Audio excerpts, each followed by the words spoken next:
So this is part C of today's KhoodeelaarTV channel, being broadcast online on the internet only from London in the UK with quotation marks. And this part is continuing the diagnosis, the world exclusive diagnosis of Fleet Street, which is the newspapers published from London and misleadingly called the national dailies. They're dailies based mainly in London, corresponding to the political kind of capital, which is the metropolitan city of London, where the city of Westminster is used in two different ways. One as the local borough council, Westminster, and the other is the Palace of Westminster, which means that the center of the parliament is the Palace of Westminster. The center of government is called number 10 Downing Street or Downing Street. So when we look at the contents and the role and the narrative represented by these papers collectively called Fleet Street, we don't represent, or we don't look at the same time at the papers that are supposed to be representative of these people of Scotland, in Scotland or the people of Northern Ireland, or indeed the people of Wales. It's important to make the distinction between the peoples of Wales and the people of Northern Ireland and the people of Scotland. Now, there is another nation or nationality called Cornwall. But the Cornwall has been so completely crushed under English kind of oppressive assumption and appropriation that no one mentions Cornwall anymore. But we do. And so therefore what we are saying about the Fleet Street papers is that the newspapers collectively known as Fleet Street do not represent Cornwall and do not represent Wales, they do not represent Scotland, and they most certainly don't represent the people of Northern Ireland. Now, earlier today, a few hours ago, we noticed an internet appearance of a reference to Bernadette Devlin. Now, Bernadette Devlin was, until 2015 UK general election,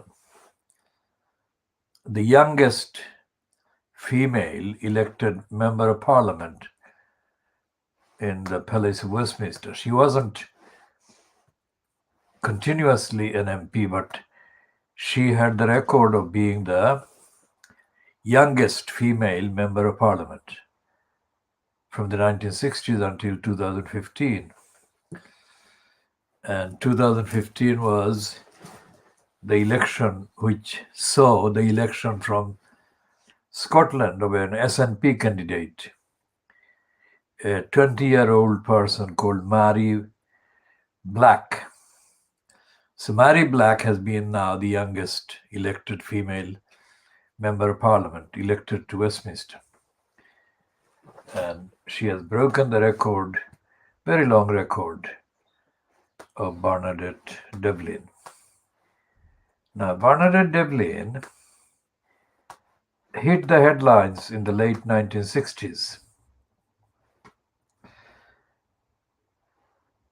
She is now kind of known as Bernadette Devlin McCluskey or Bernadette McCluskey.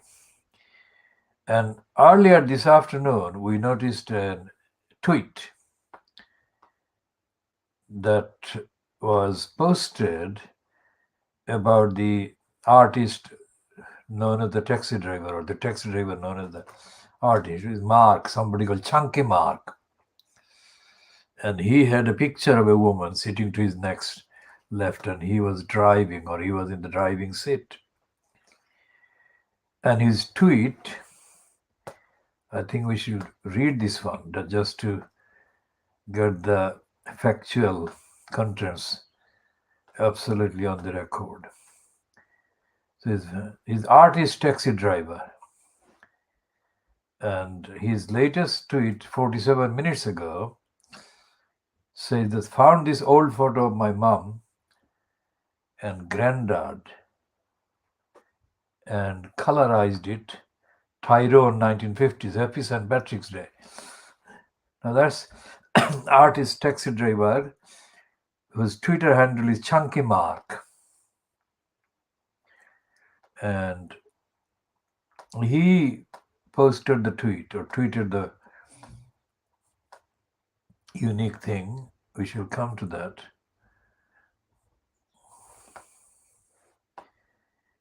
And he said that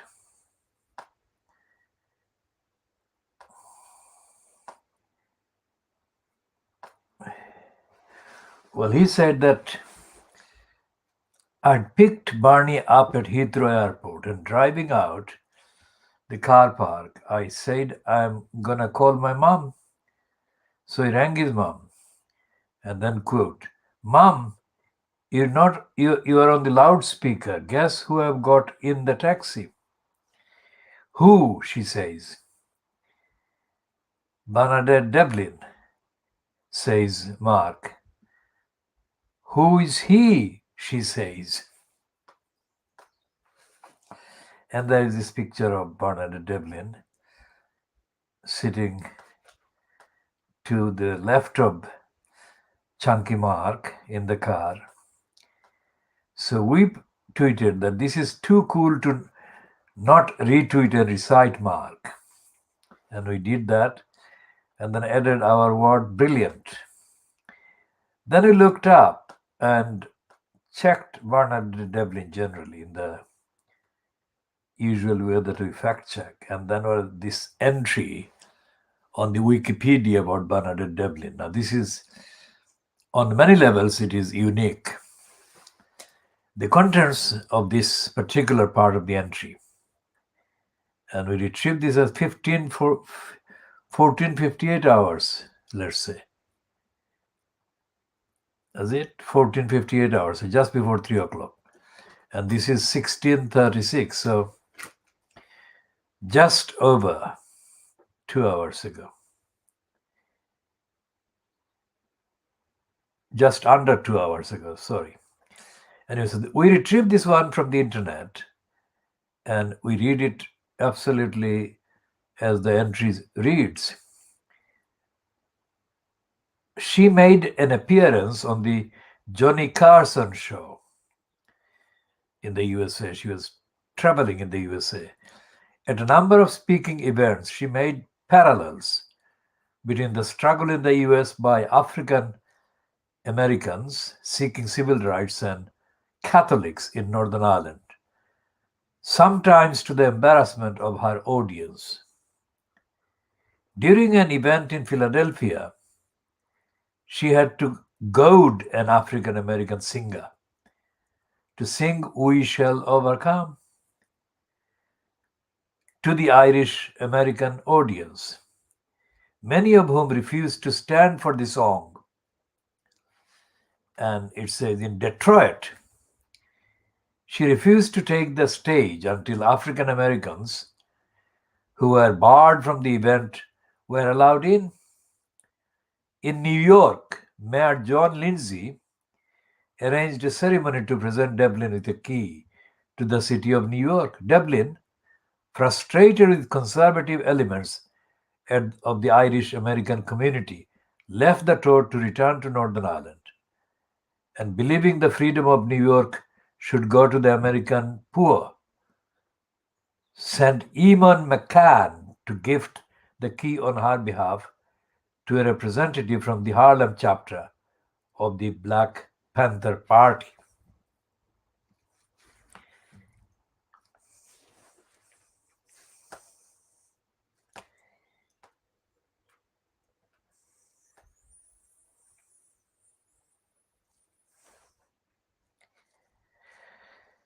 So we posted that with the following statement. The Khoodeelaar campaign thanking Bernadette Devlin in recognition of your stand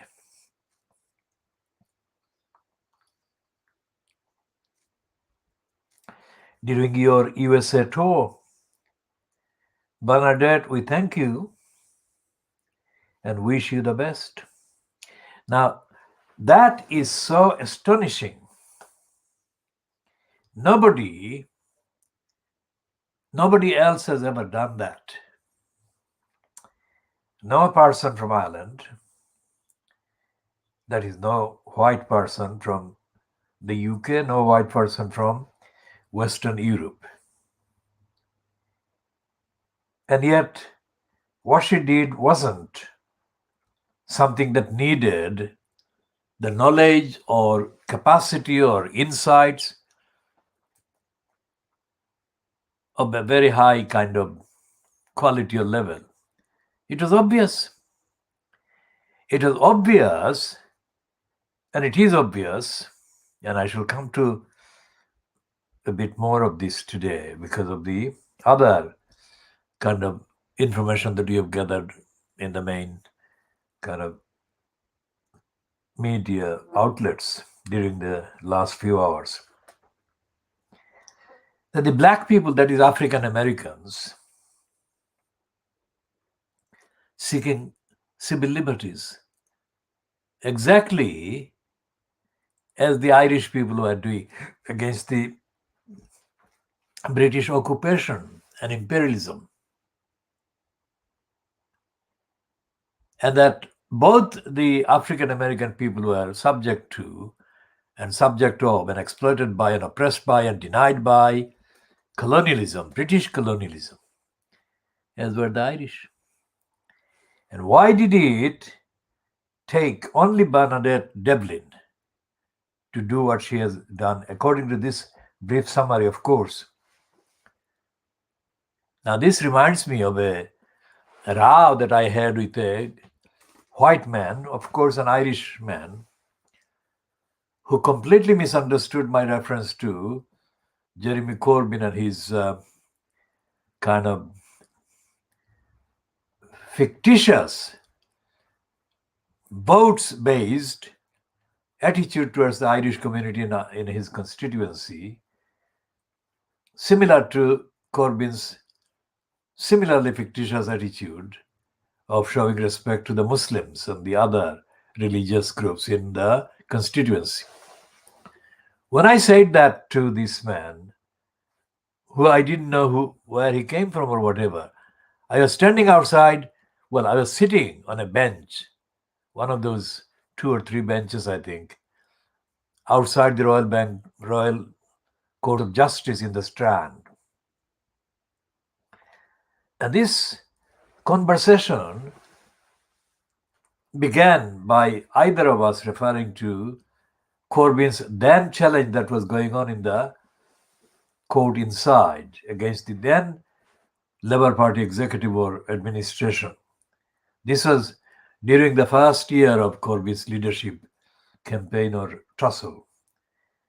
And Corbyn's challenge was about something that the people in power, in control of the Labour Party HQ had blocked. And my observation, as is the case, was that Corbyn needs to be seen in proportion to his actual real behavior. Words to this effect. And I said Corbyn was not really genuine. As genuine as he should be about the rights of the people of Ireland.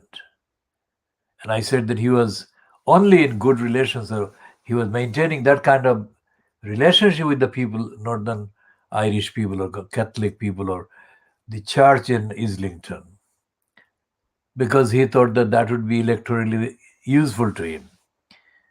And I went on to add words to the effect, not necessarily in the same length, that he did this about other religious groups as well. And out of this blue, this guy completely revolted. And he accused me of accusing the Irish people of being stupid. How did this maths work? How did he conclude that that amounted to me saying anything about the Irish people? I didn't. Everything I said was about Corbyn, not about the Irish people. And the fact that this person thought that I was saying or I was meaning that the Irish people in the constituency were stupid. I mean, how did this work? I still can't understand how he concluded that. I shall continue with this particular example in due course later. But essentially, this guy completely misunderstood me. And he said then that I was treating the Irish, I was being racist against the Irish people. Now, if I was being racist against the Irish people, then I was also being racist against myself. Because all the people in Islington that I know of or know about, they include a substantial number of people from Bangladesh or significant numbers of people from Bangladesh who would be, in terms of ethnicity and in terms of general kind of intelligence or whatever, would be comparable generally, not empirically, absolutely, exactly, personally. That could be related to me, let's say, in terms of this background. So if I said that Corbyn was cultivating these people just to get votes, would that be me saying that I was an idiot, and I was being racist against my fellow kind of Bangladeshis or people who came from the same similar background? It wouldn't. It couldn't. So that kind of rank idiocy and stupidity has always been noticed among some people because they are the racist ones. And what Bernadette Devlin did was witness the racism of the Catholic Church and the population there in the USA. And she repeatedly condemned them and repeatedly had arguments with them, so much so that in the last one, she left the USA without attending that particular key giving ceremony or whatever, and sent somebody else, McCain, to give this key to the particular chapter of the Black Panther Party that was catering for the poorest of the community. I mean, I was wrongly accused when I was taking a picture at the Toynbee Hall during a speech that Ian Mikado was making, and I was taking a picture of the audience. And one of the people who kind of noticed that I was taking the picture of the crowd or the section of the crowd that included him immediately accused me of targeting him. I didn't even know the person. And anybody in the audience I would not know, because these are people from mixed background, and I was just there for a few minutes to take a few pictures and go. But he engaged me in an exchange which he started by accusing me of targeting him. I had not. I have never targeted anyone in that way that is, I mean, mysterious. If I was taking pictures of, let's say, somebody I know or somebody I would know about, let's say Ken Lying Still Livingston, then of course I'd focus on him. That would be open and absolutely correct targeting. In that sense, I was going to get the picture right, but there is no other element. So people with idiotic outlook and attitude, racist outlook and attitude, always feel nervous. And some of the people who have felt nervous have turned out to be, on investigation, people who need to feel nervous because they have got in their records, in their life, in their activities, in their affiliations, corruption, criminality, and dubious behavior. I haven't got any of those. I'm opposed to corruption, criminality. I'm an upholder of transparency. And I have been. And the only reason I ever take pictures is for evidence. Straightforward. Any moron, criminal who disagrees with me must remember that I have been very consistent for a very long time politically. It is not done easily.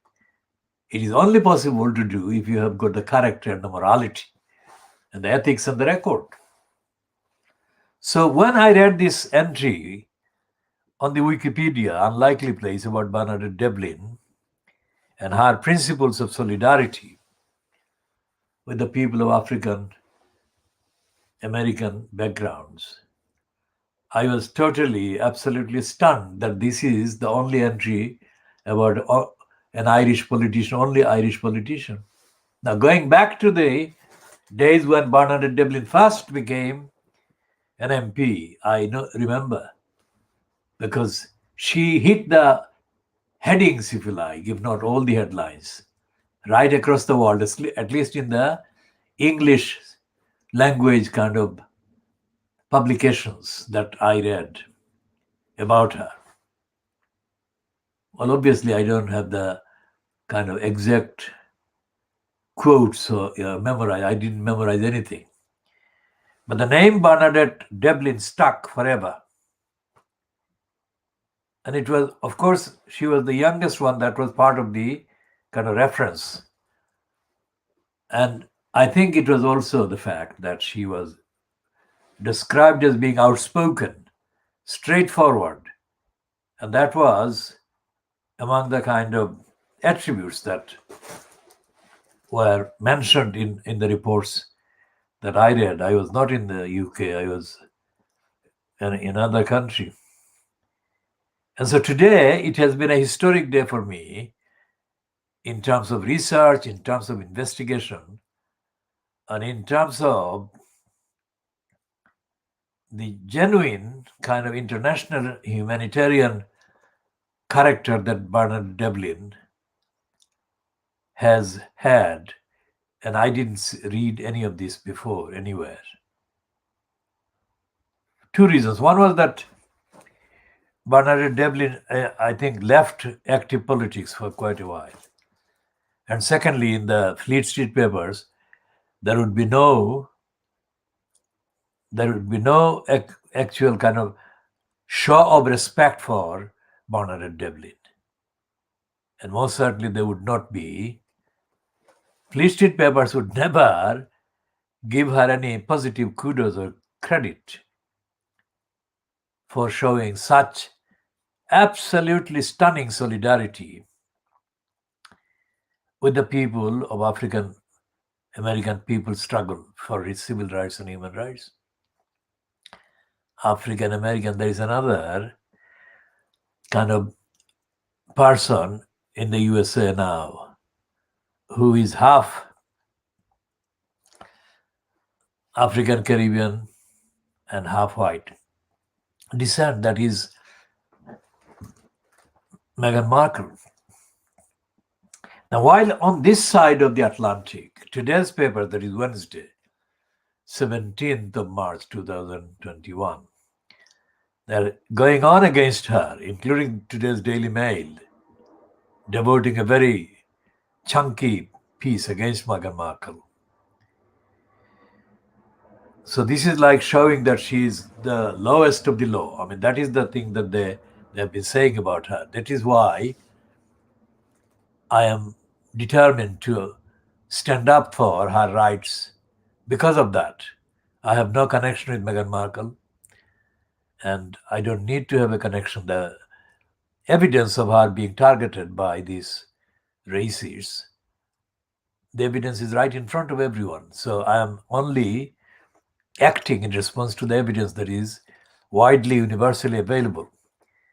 Now, on this side of the Atlantic, the racists, the anti-Meghan Markle and Harry brigade, are dismissing them. Well, they're definitely sinking Meghan Markle out of any mention. I mean, the way they're referring to the conversation that Harry has had with Charlie Bryan. They don't mention Meghan in that as part of the conversation. So they're kind of fantasizing that Meghan Markle would just disappear from the kind of public view. But they are keeping her in that by targeting Harry and by direct implication blaming her for Harry's kind of exiting from the royal family. Well, that is the lowest of the low position that the Daily Mail today has assigned to Meghan Markle today, Wednesday, 17th of March. Well, on the other hand, on the other side of the Atlantic, Meghan Markle is being kind of, her image is being referred to and reported as being related to the next American presidential election as a candidate. Now, this gulf cannot be measured, not even by the gulf of the Atlantic, the width of the Atlantic. I mean, on the one hand, she is finished, and on the other, she is likely to be a candidate for the highest elected office in the USA. And Trump is renewing his resolution that he would support any racist against Meghan Markle. And that even if he otherwise wouldn't have run, that is today's line, he may change it tomorrow. Even if he went to seek election to the office again, he would do that enthusiastically just to make it very hard for Meghan Markle if she were the candidate on the other side. I mean, you cannot raise the stakes any higher at this early stage. And the fact that they are doing this kind of thing to Meghan's image and distorting Meghan's kind of mind and mentality and attitude and outlook in the way that they're doing confirms the racists are not only not going to give up, racists are on the kind of attack.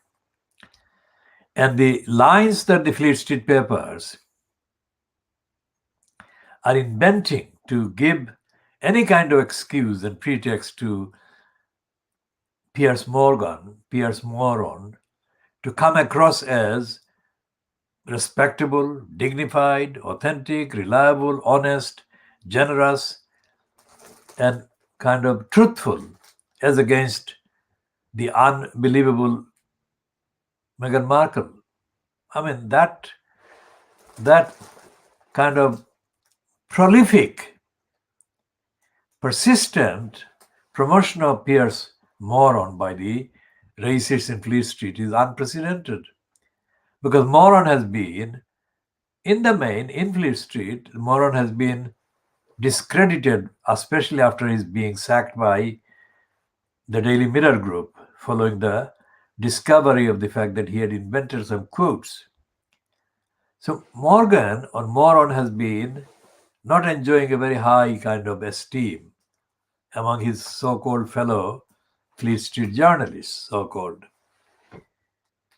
But the fact that he joined the racists and started defaming Meghan Markle after this interview has completely rehabilitated Piers Morgan as a racist. And he has joined all the racists openly who are embarked on attacking Meghan Markle. And they've been attacking her for the last 2 weeks, just since before the interview with Oprah Winfrey was about to be aired. And the relationship between the Fleet Street racists and the ordinary general kind of population or general public kind of scene in the USA in the context of Meghan Markle, this relationship is not going to end with Fleet Street winning the kind of better. Because as anyone watching this would know, in the past we have said correctly that they were saying, the Fleet Street papers, the racists were saying, that Brenda, also known as Queen Elizabeth II, had let it be known that she wasn't going to even watch that interview, suggesting that not only the person but the actual contents of the interview as well as the presenter, Oprah Winfrey, were beneath the acceptable level, acceptable to the Queen or the royal family or the Fleet Street. Right? That is what they said. And all of them said that Brenda was not going to even watch it. And then what happened? As soon as it got watched and it got reported, the contents got reported, Brenda immediately issued a thing saying that she was concerned about the allegation about racism. On the one hand, she knew that it was absolutely awful, absolutely rubbishy thing, not even worth watching. And then she says, something contained in that interview, she says immediately, she's concerned. Now that shows the moral kind of height. The Brenda actually fell quite a few stairs below the standard by coming across, having issued that kind of ridiculously unacceptable and pathetic statement, making that worse by showing concern the following day. Think about this, anyone watching this. You will not find this diagnosis anywhere. And you will not find that diagnosis in Fleet Street, online, on the internet, or on television, or on radio, anywhere in the UK. You won't find this anywhere in the USA in this way. And you most certainly will not find it anywhere else. So this is why we assert and we insist on asserting that this is world exclusive diagnosis of Fleet Street. And the only purpose is to tell the truth, to bring light into darkness and tell people the truth. Because truth is the most difficult thing to get hold of in a world populated by very highly schooled liars. Liars that have got certificates from the most prestigious so-called schools, Oxbridge, Harvard, MIT, and the rest of it. And the liars are peddling lies and making the lives of ordinary people, the majority, the many, as difficult as they can make it. And there is no accountability, there is no transparency, there is no reference to morality, there is no reference to ethics or accountability to democracy or universality. And our campaign is aimed to fill the gaps that those lacks, those emptiness actually represent and have left behind and are leaving behind. And we shall talk more about all these issues later. And now we go back to the item in the Financial Times on page 23. Financial Times 23, and it's a piece written by, we shall find who wrote this. It's page 23 of the Financial Times of Wednesday, 17th of March 2021. And the item is written by a woman whose name appears to be Sarah O'Connor, and a man, another woman, Judith Evans. So Sarah O'Connor and Judith Evans have jointly written this piece, which the Financial Times on page 23 calls Big Read, FT Big Read, Brexit and UK employment. Let's say first of all that the topic, let's read the topic first, and then we can go back to diagnosing and denouncing the Financial Times. A pilot project for seasonal workers is intended to alleviate labor shortages caused by the end of freedom of movement. They're talking about the European Union. But employers are setting demanding targets for the low-paid migrants on this scheme. Now, this is a whole page. This is the big read, so it's a whole page of the kind of broadsheet size Financial Times. Okay, it's still broadsheet, not tabular size. So it's a big kind of piece, the whole piece, the whole page of the Financial Times given to this big read. And it is talking about migrant workers. And it's talking about the fact, the reality that most businesses in the UK, which has been out of the European Union only 2 months, most businesses are complaining that they can't find British-born, indigenous, gullible 52%, Little Englanders, any of those. They can't find any of them to work on the farms and on the small kind of shops and so forth. That's what the Financial Times piece is about. That is on the one hand. And on the other hand, they're saying that this is the migrant, not just the British-born kind of gullibles and the indigenous, that is Anglo-Saxon. Let's put it this way, mainly Anglo-Saxon. We shall come to the kind of detailed description, which includes others as well in later parts. But essentially, what they are admitting is that far from taking back control of the economy,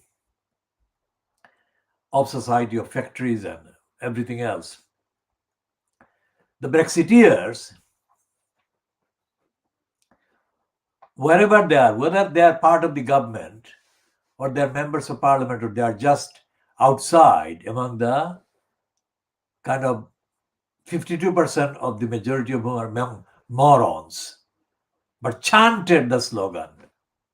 They chanted the slogan furiously that they will get back control, and otherwise there will be trouble. If Brexit was delayed or obstructed, they said there will be trouble.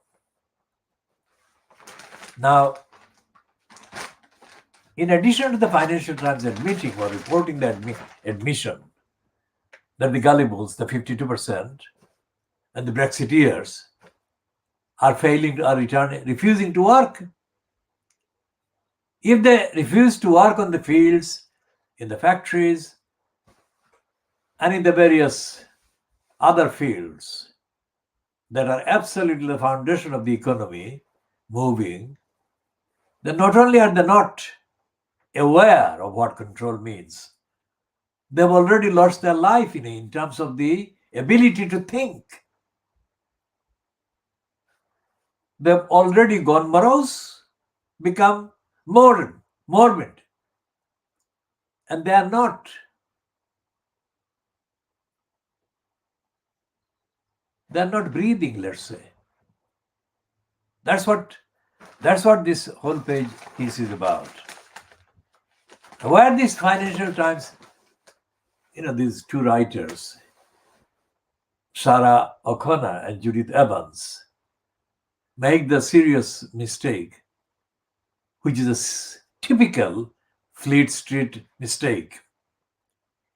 They don't say the things that I'm saying. That is to say, the Brexiteers misdelivered and mispromised and lied to people. That's not what they're saying. They're meandering. The Fleet Street kind of mode of denial is meandering, just going round, and not hitting the target of the actual analysis. That's what I'm complaining about this long read. It is a long read and it contains hundreds of references to the various failings that should be laid at the door only of the Brexiteering liars and only at the doors of the lying Boris Johnson and the lying Michael Gove and the lying Jacob Rees-Mogg. The Financial Times is not doing that. And as we have been saying about the so-called campaigners against the high-speed railway, HS2,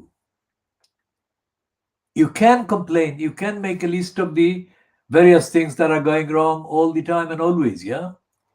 Like today, they have been kind of tweeting all kinds of things, including an objection or refusal by the Buckingham Council or something, or a local council like Buckingham, I think, but we can check that and update on the actual name.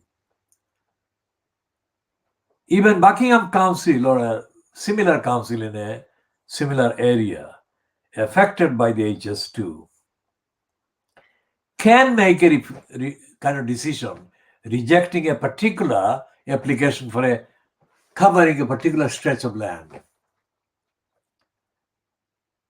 But that won't stop HS2. That is the point. We stopped Crossrail from getting the hole dug in the middle of Brick Lane, not by complaining. I organized the campaign, I conducted the campaign, and I know every aspect of the campaign that we did. We got onto targeting the very careers of some of the chosen criminals who we targeted, knowing that if we target and sank them, they will do their best. They will have to do their human best to tell their masters and colluders in the main Crossrail project to stop the whole plot. That is exactly what happened. Have you got that, what we said? You target the government in stopping, to stop the HS2. The only way that can be stopped is by government ministers and members of parliament along the way in the constituencies that are kind of within the route, the HS2 route. Campaigners have no option but to challenge every single one of those MPs and ensure that every single one of these MPs is sunk. That is to say, they have defeated the election. And that every single councillor, every single other person connected with HS2 should be targeted. And the targeting must be about them, these individuals, being made to lose what matters to them most in terms of politics. We're not ever advocating anything illegal or unlawful in the sense of violating people's human rights, etc., or safety. What we are saying, in career terms, in political terms, the incumbents must be sunk. The incumbents must be sunk in a way, in a comprehensive way, in a total way, until they are compelled to do their utmost to stop the HS2. That hasn't happened. That is not happening. And because that is not happening, HS2 will not be stopped, not because it is good, not because it is something that should be wasted money or should be used as a kind of a vehicle for robbery of billions of pounds, hundreds of billions of pounds by the big criminals that are aligned with the Conservative Party. So we said to them, the HS2 people, or the people complaining against HS2, claiming to campaign against HS2, do as we have done. And this is an updated version I've just articulated. And the same advice applied to the Heathrow third terminal runway. We said, sink them. Sink the MPs in the west of London constituencies that are around Heathrow. But they're not taking any advice from us. The campaigners are doing exactly what the campaigners so-called against HS2 are doing. What are they doing? Embarrassing and stupid, and they are being racist because ours is the highest order of campaigning strategy that will be available anywhere in the so-called democratic world in the context of environment, in the context of this kind of similar projects and kind of attacks on the environment. We say that sink the MPs in West London, sink the councillors in West London. They are not supporting the campaign to stop the runway. And these people moaned. They're moaning, still moaning, because Boris Johnson, who lied through his teeth, he said that he would put himself in front of a tractor or something in order to stop the runway. He's the one who has given the go-ahead. And they still don't learn about Boris Johnson.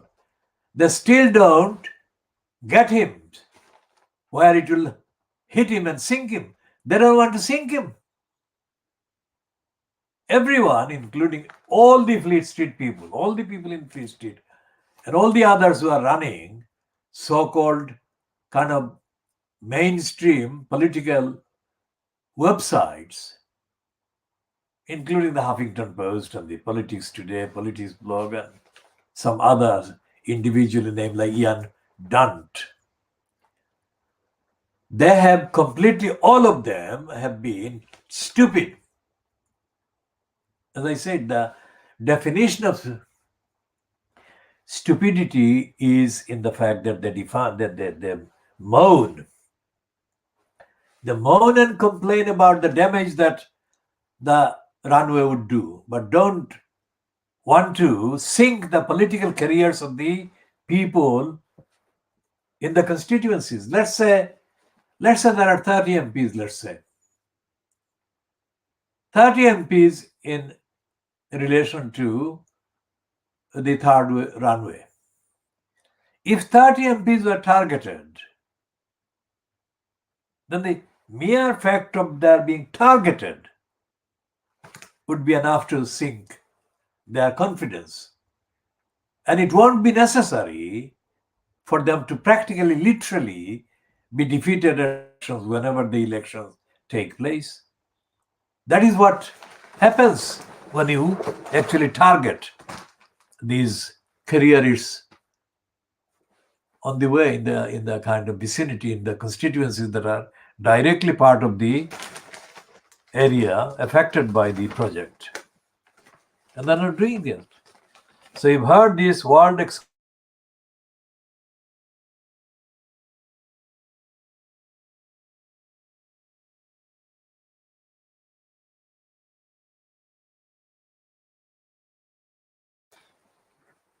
and we shall be taking a break here because there is this